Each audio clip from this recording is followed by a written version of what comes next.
Sarah Mitchell, stood silently on the front steps of the luxurious Whitmore mansion, clutching a worn suitcase that contained everything she still owned. Just an hour earlier, she had been a member of one of the city's wealthiest families. By marriage now, she was homeless. Her husband, Ethan Whitmore, had vanished during a business trip 3 weeks earlier, leaving behind only unanswered questions. Without any evidence, Ethan's powerful parents blamed Sarah for his disappearance.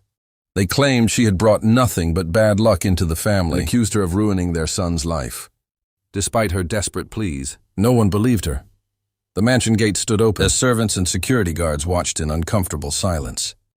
Margaret Whitmore, Sarah's cold-hearted mother-in-law, pointed toward the street with complete disgust. "Take your things and never come back," she snapped. "You were never worthy of our family name."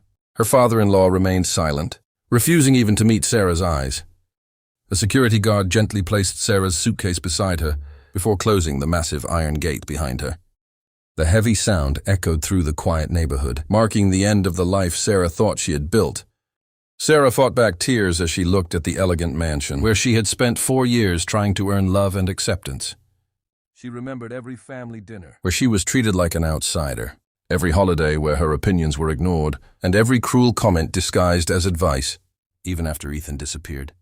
She continued helping with the search, speaking with detectives and answering endless questions. Instead of appreciation, she received blame. The family simply needed someone to accuse, and she became the easiest target. As the afternoon sun began to fade, neighbors quietly watched from their windows, while whispers spread across the wealthy community. Sarah took a deep breath and reached into the lining of her handbag. Hidden inside was an old business card, faded from years of being folded and unfolded. It had been given to her by her late father on her 21st birthday. He had made her promise never to lose it and told her to use it only if she ever found herself completely alone, with nowhere else to turn. The card contained no name, no company logo, and no address. It displayed only a secure phone number and a handwritten instruction. "If all hope is lost, send only these words." Her hands trembled as she unlocked her phone. For several seconds she stared at the blank message screen, wondering if the mysterious number still existed. It sounded impossible, almost like something from one of her father's old stories. Finally, she typed 3 simple words, exactly as he had instructed years before. "Black Raven, help." She pressed send and slipped the phone back into her pocket, expecting nothing yet less than a minute later. The screen lit up with a single reply, "Stay where you are, we're coming." In the distance, the faint sound of powerful engines began growing louder. Sarah stared at the glowing message on her phone, unsure whether to believe it. Before she could question what it meant, the quiet street erupted with the roar of powerful engines. One after another, 6 black SUVs turned the corner and stopped in perfect formation outside the Whitmore mansion. Their tinted windows reflected the afternoon sun as neighbors stepped onto their porches, whispering in confusion. Even the mansion's security guards exchanged nervous glances. This was no ordinary group of visitors. Every vehicle carried an air of discipline and authority that immediately changed the atmosphere. The SUV doors opened at the same time. More than a dozen men in perfectly tailored black suits stepped onto the pavement, each wearing an earpiece and scanning the surroundings with practiced precision. Without speaking, they formed 2 straight lines leading to the center vehicle. A moment later, the rear door opened, and Vincent Moretti emerged tall, calm, and impeccably dressed. He walked with quiet confidence that demanded attention, without a single raised voice. Stories about him had circulated throughout Chicago's business world. For years, some called him one of the city's most influential businessmen, while others whispered about his connections to powerful underground networks, whatever the truth was. Everyone agreed on one thing: crossing Vincent Moretti was a mistake no one wanted to make. Inside the mansion, Margaret Whitmore noticed the convoy through the front window.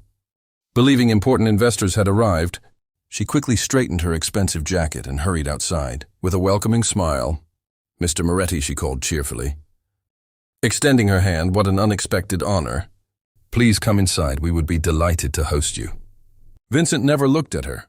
He walked past her without slowing down, his attention fixed entirely on Sarah, who still stood beside her small suitcase near the closed gate. The bodyguards opened the gate without asking permission. Vincent approached Sarah and stopped a respectful distance away. Then, to the complete disbelief of everyone watching, he lowered his head in a gesture of deep respect.